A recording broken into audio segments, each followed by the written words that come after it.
Après avoir disparu des radars pendant au moins 4 mois, Dame Ibtissam Hamlaoui, la femme la plus puissante en Algérie, la femme la plus influente et la femme la plus scandaleuse du pays, a définitivement fait son retour sur la scène politique et médiatique dans le pays. Pour effacer les traces de son implication avérée et documentée dans l'un des plus gros scandales de trafic d'influence, d'instrumentalisation des institutions névralgiques de l'État et de harcèlement judiciaire ayant conduit à la détention arbitraire de plusieurs innocents citoyens, elle s'est targuée ouvertement dans les salons secrets du régime de la profondeur de ses liens personnel avec l'entourage familial proche d'Abdelmajid Tebboune, que le fils préféré d'Abdelmajid Tebboune, Mohamed Tebboune, était l'un de ses intimes, l'un de ses amis, qui ne le laissera jamais tomber. Qu'elle sera maintenue et que son pouvoir sera renforcé à la tête du Croissant Rouge algérien et l'Observatoire national de la société civile. Ibtissam Hamlaoui, qui s'est absenté pendant le mois du Ramadan. On l'a instruit, elle a reçu des instructions claires, fermes et précises. Restez discrète. Et après le Ramadan, vous pouvez faire votre retour. C'est ce qui s'est passé visiblement. La Fédération internationale des sociétés de la Croix-Rouge et du Croissant Rouge, elle a pris contact récemment avec la direction générale du Croissant Rouge algérien pour demander à Ibtissam Hamlaoui des éclaircissements sur plusieurs dossiers, notamment les dépenses financières qui leur paraissaient très opaques. Après avoir disparu des radars pendant au moins 4 mois, faisons croire à l'opinion publique algérienne qu'elle a été éjectée de son poste, qu'elle a été sanctionnée, qu'elle a été avertie, qu'elle a été rappelée à l'ordre et qu'elle a été même mise au placard pendant une période indéterminée afin de préparer son départ définitif du pouvoir. Dame Ibtissam Hamlaoui, la femme la plus puissante en Algérie, la femme la plus influente et la femme la plus scandaleuse du pays, a définitivement fait son retour sur la scène politique et médiatique dans le pays.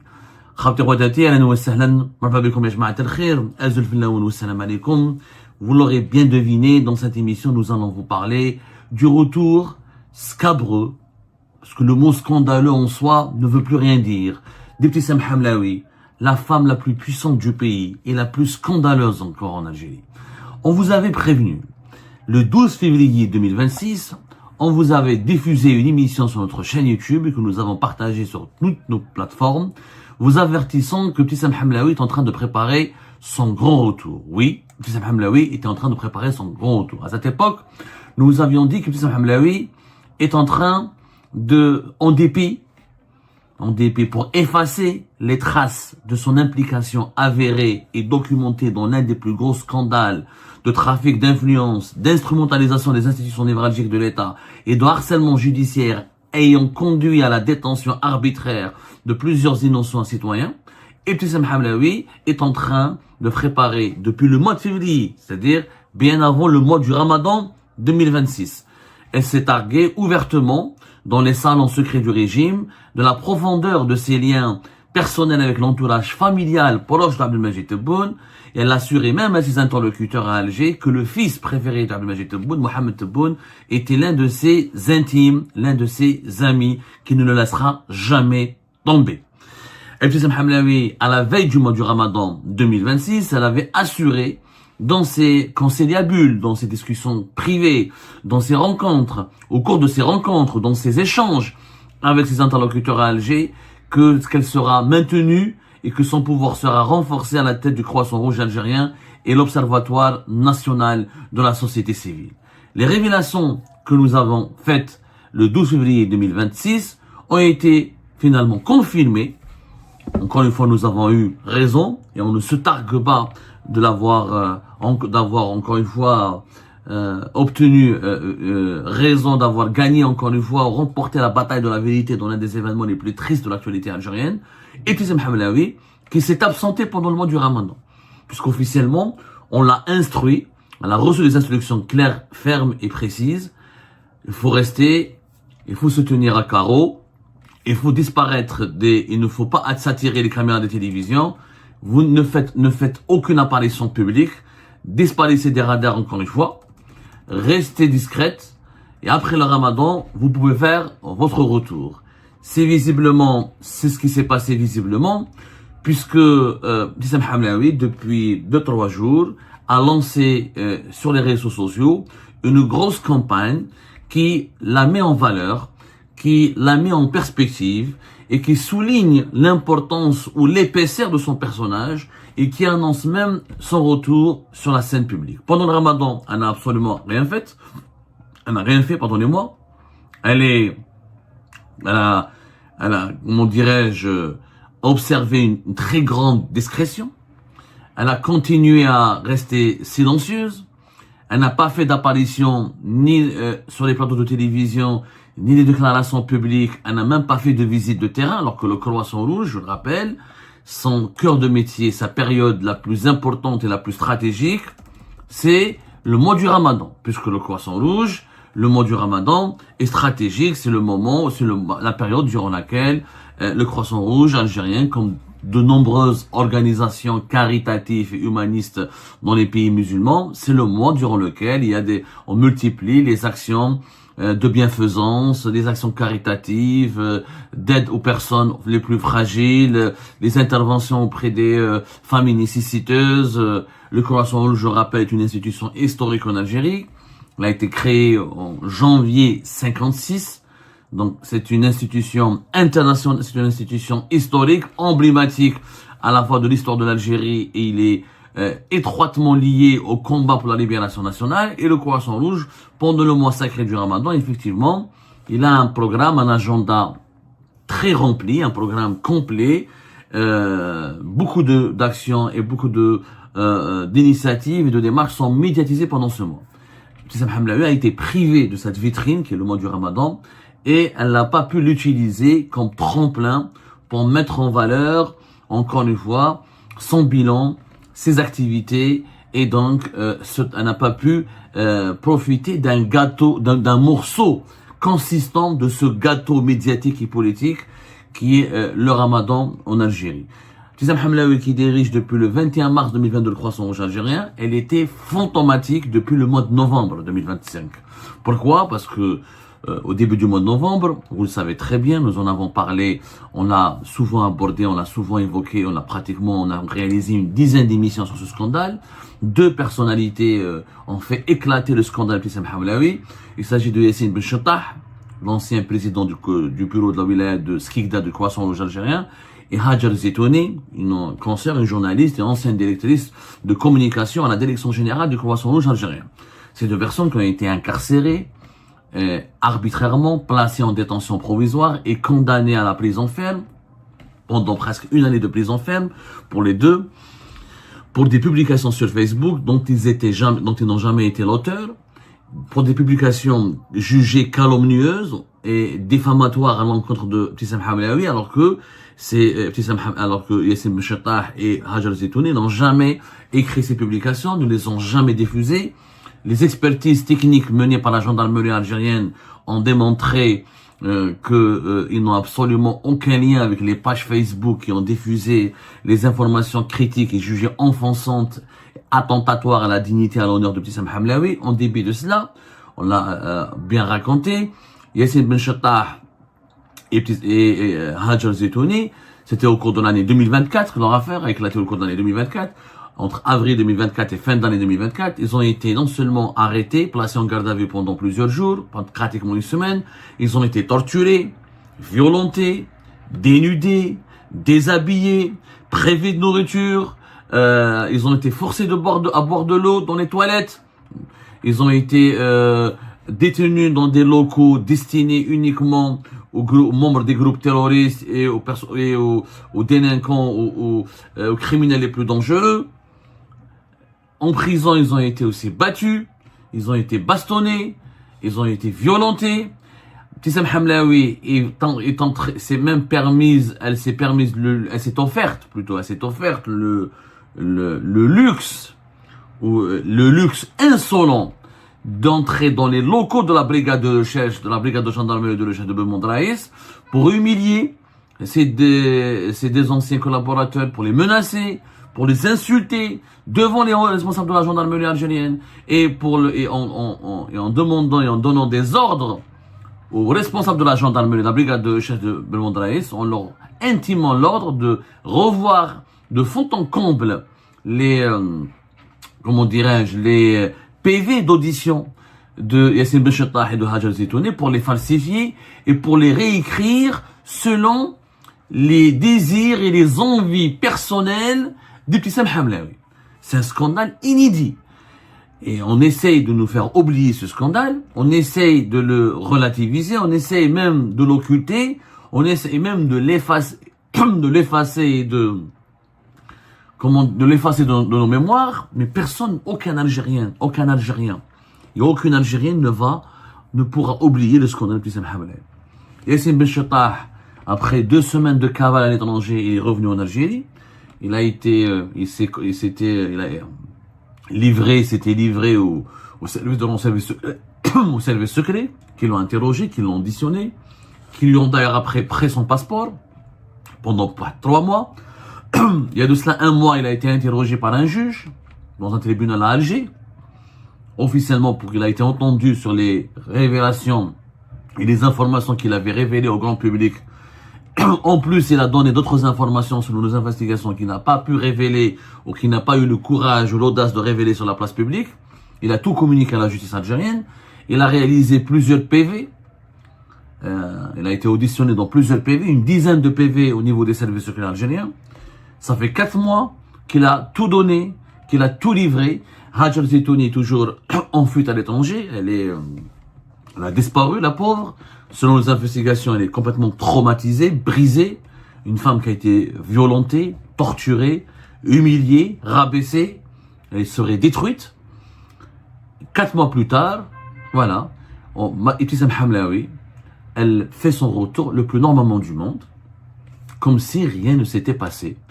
Comme si Yassine Ben Chettah ou Hajar Zitouni et d'autres victimes, parce que Yassine Ben Chettah et Hajar Zitouni, ils avaient au moins le courage, c'était les 2 personnes qui ont eu le courage de dénoncer publiquement ce que Ibtissam Hamlaoui leur a fait subir.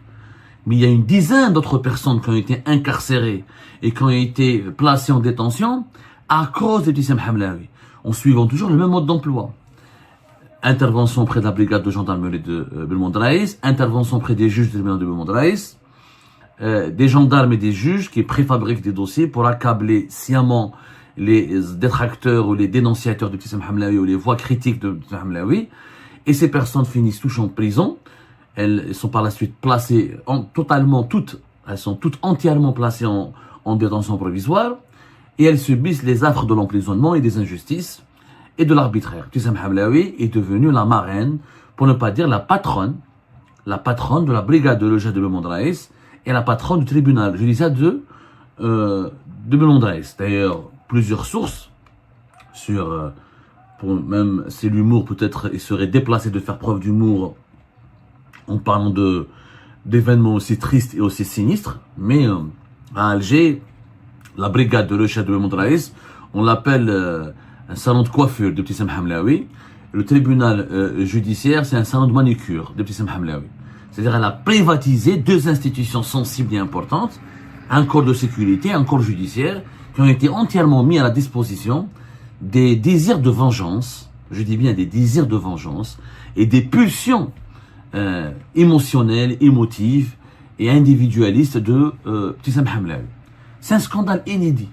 Même durant la décennie noire, il n'y avait pas de femme qui était aussi influente, qui était aussi puissante et qui manipulait les services de sécurité ou les juges, qui les maniait avec une baguette comme ça, ou qui les guidait comme des toutous, comme des chiens de garde pour les utiliser contre des adversaires ou pour exécuter des règlements de compte politiques.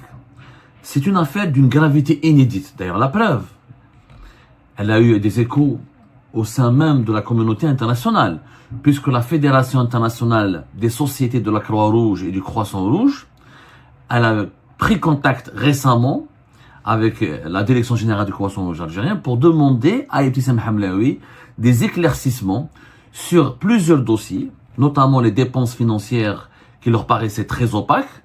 En plus, ils ont demandé à Ibtissam Hamlaoui des rapports détaillés sur le scandale dans lequel le Croissant-Rouge algérien a été cité, notamment l'affaire de Yassine Ben Chettah et Hajar Zitouni, qui est une affaire, encore une fois, de détention arbitraire, de torture, de violence, de violation de la dignité humaine et d'atteinte d'atteinte caractérisée aux droits de l'homme.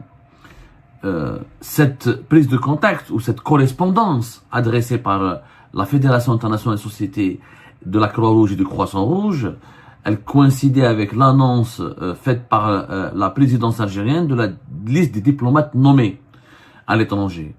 Hamlaoui, auparavant, Hamlaoui avait reçu des promesses de la part d'un conseiller d'Abdelmajid Tebboune lui assurant qu'elle va figurer sur cette liste des ambassadeurs qui seront nommés à l'étranger.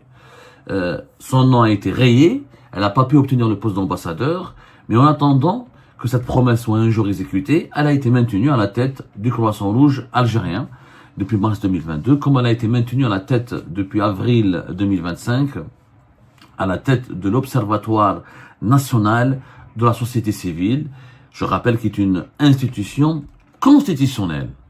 C'est-à-dire, elle figure dans la constitution algérienne. Donc, ce n'est pas n'importe quoi. C'est une institution qui est considérée pratiquement comme sacrée. Donc, cette dame, on lui demande, mis à part elle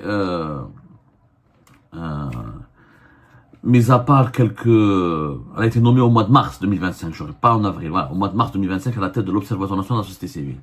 Mais à part quelques instances internationales qui lui ont demandé des comptes, des explications, personne en Algérie, personne au sein de l'État algérien ne lui demande la moindre explication, ou ne la rappelle à ses devoirs, ou n'ose même pas s'attaquer à sa personne et demander son départ, comme le dicte la morale et l'éthique. Pourquoi? Parce qu'elle est la petite protégée du clan Tebboune, notamment de Boualem Boualem, le directeur de cabinet de Majid Tebboune, et de Kamel Sidi Saïd, le patron de la direction générale de la communication au niveau du palais présidentiel de Mouradia. D'ailleurs, toutes nos sources, tous les témoignages que nous avons récoltés confirment et indiquent que Kamel Sidi Saïd, c'est lui qui est le véritable gestionnaire du Croissant-Rouge algérien, c'est lui le planificateur effectif de tous les mouvements de Ibtissam Hamlaoui. C'est lui, par exemple, qui la conseille pour sa stratégie de communication. C'est lui qui relie et annote et commente toutes les publications et les communiqués qui doivent être faits par le Croissant-Rouge algérien. Des séances à huis clos entre elle et ses conseillers à la présidence de la République ont donné à Ibtissam Hamlaoui un pouvoir, une influence quasiment illimitée. Je dis bien quasiment illimitée. Je rappelle que la Fédération internationale des sociétés de la Croix-Rouge et du Croissant-Rouge, c'est le plus grand réseau humanitaire au monde.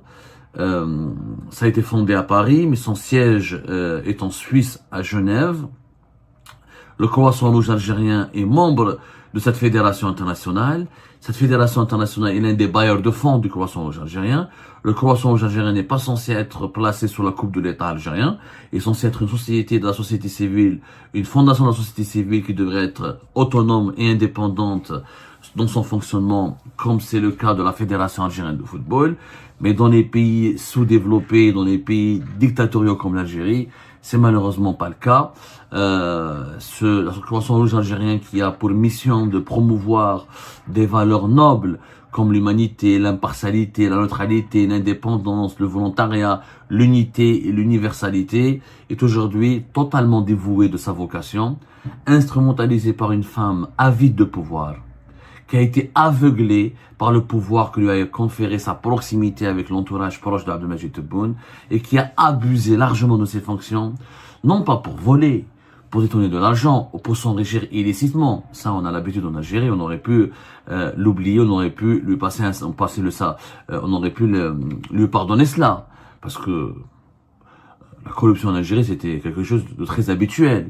Mais non, Ibtissam Hamlaoui, elle se permet de manipuler les juges et les gendarmes pour torturer, emprisonner, briser la vie, écraser et faire taire toutes les voix qui s'opposent à elle, toutes les voix qui la critiquent, toutes les voix qui remettent en cause ses qualités professionnelles, toutes les voix qui dénoncent son incompétence et sa malhonnêteté et son immoralité.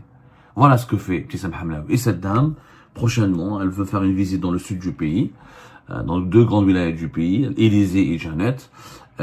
depuis le début de l'Aïd, depuis pratiquement 2-3 jours, sur les réseaux sociaux, toutes les pages Facebook et les comptes sur les réseaux sociaux des wilayas, des comités de wilaya de Croissant Rouge rendent hommage à Ibtissam Hamlaoui. On lui a rendu hommage sur toutes les pages Facebook du Croissant Rouge algérien. Un hommage qui n'a aucune explication, qui n'a aucune justification, parce que cette dame n'a pas travaillé depuis 4 mois. Depuis le mois de novembre, elle n'a pas fait une activité sur le terrain, elle n'a pas fait une apparition publique. On l'a maintenue à la tête d'une institution stratégique, encore une fois, qui est censée venir en aide à des millions d'Algériens et d'Algériens qui sont dans le besoin, qui ont besoin des moyens et de l'assistance du Croissant Rouge algérien. Elle n'a pas travaillé, elle ne travaille pas, elle va au bureau.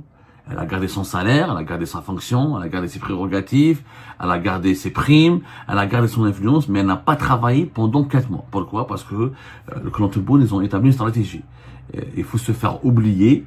Une fois que l'opinion publique va vous oublier, on va vous réhabiliter. Comme Yassine Benchettah, il est rentré, il est tombé dans le piège. On lui a promis justice et des réparations. Il est rentré en Algérie, il n'a obtenu ni justice ni réparation, et aujourd'hui, sa voix est réduite au silence. Il ne peut pas parler, parce que s'il parle à nouveau, et s'il raconte la vérité sur Ibtissam Hamlaoui, on va l'envoyer en prison. Hajar Zitouni, la pauvre, elle est à l'étranger, on ne sait même pas où est-ce qu'elle est, elle est brisée, elle est malheureuse, et à elle seule, elle ne pourra pas faire bouger les choses. En Algérie, les services de sécurité restent très vigilants. Si la moindre source émerge une nouvelle fois pour dénoncer ou condamner ou révéler des informations sur Ibtissam Hamlaoui, sur son implication ou sur son rôle sulfureux avec l'entourage de Tebboune, et ben ces lanceurs d'alerte seront rapidement identifiés et emprisonnés. Donc personne ne peut parler. Il y a une terreur qui est généralisée. Il n'y a que nous à l'étranger, les exilés, les journalistes indépendants exilés que nous avons, qui ont été assimilés à tort et forcément et par la force des choses, qu'on le veuille ou non, à des opposants virulents. Nous sommes les seuls à pouvoir continuer à dire la vérité, à proclamer la vérité sur cette dame qui est une honte pour l'Algérie. Ibtissam Hamlaoui restera une tache noire dans l'histoire d'Abdelmajid Tebboune, dans l'histoire du régime Tebboune, une tache noire. Une femme qui, par les moyens les plus immoraux, par les procédés les plus insultants, les plus injurieux à l'égard de l'éthique, par une bassesse, à travers une bassesse innommable, elle a réussi à monter tous les échelons, grimper tous les échelons, pour aller au plus haut sommet de l'État algérien et exercer une emprise. Comment pourrais-je la qualifier, cette emprise? Une emprise diabolique sur des institutions névralgiques et sensibles de l'État, à savoir la justice et les forces de la gendarmerie algérienne.